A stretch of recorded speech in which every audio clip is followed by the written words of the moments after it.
Welcome to పూరా local.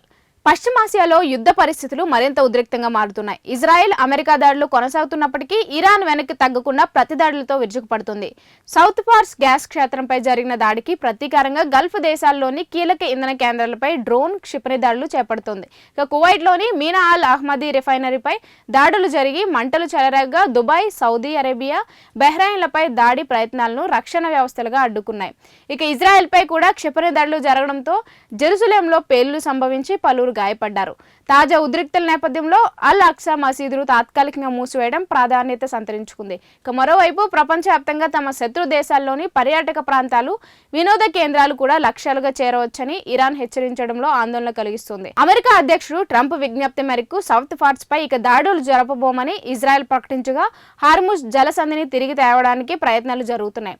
ఈ పరిణామాల నేపథ్యంలో ఐక్యరాజ్య సమితి భద్రతా మండలి అత్యవసర సమావేశం నిర్వహించగా యుద్ధ ప్రభావంతో ఇరాన్లో నవరోజ్ వేడుకలు కూడా వెలవెలబోయాయి.